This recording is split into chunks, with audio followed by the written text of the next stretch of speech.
দোকানদার এটা কি বিক্রি করছে আমার কাছে? 220 টাকা গাড়ি ভাড়া খরচ করে এই বাড়িতে কাজের জন্য আসতে হয়। আসার পরে যদি দেখি বাইরে বৃষ্টি হয়, কারেন্ট থাকে না, তো আবার বাড়িতে চলে যেতে হয়। এই কারণে এই বাজার থেকে একটা মেশিন কিনেছি 12,000 টাকা দিয়ে। এখন মেশিনটা আনার পরে এই যে আমার এদিকে দেখেন, আমার এই যে এখানে এই বিটটা লাগাই না আমি, এই এই বিটটা এখানে এখানে সহজে লাগে না। এই যে এই কাছে আনেন, কাছে আনেন, এই যে দড়ি আনেন,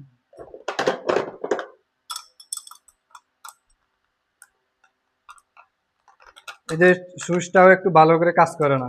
এই সুইচটা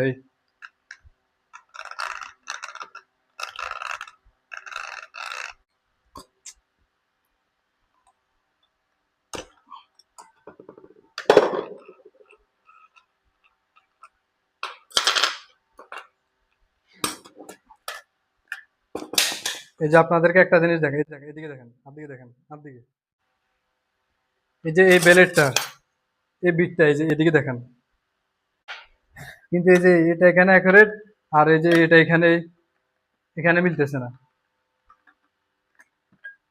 এখন 1200 টাকার মেশিন, এই মেশিনটা কিন্তু 1200 টাকা দিয়ে কিনেছি আরো 3 বছর আগে।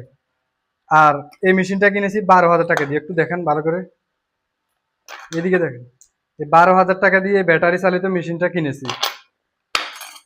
এখন যদি আমি এটা এত টাকা গাড়ি ভাড়া খরচ করে কেনার পরে যদি এই মেশিনটা না নিবি, আমি কাজ না করতে পারি, যে সব ডিলার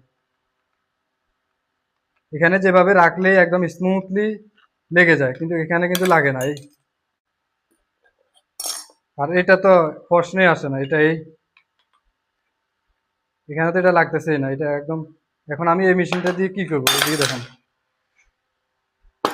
এখন এত কষ্ট করে এই জিনিসটা কিনে আনছি, এখন কি করবো এই জিনিসটা দিয়ে? দুইটা ব্যাটারি সহ 12,000 টাকা নিয়েছে, একটা চার্জারও দিছে। এই যে দোকানের, এই যে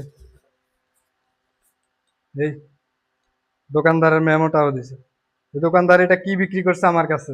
আর দেখেন, দোকানদার এটা কি বিক্রি করছে আমার কাছে, আপনারাই বলেন।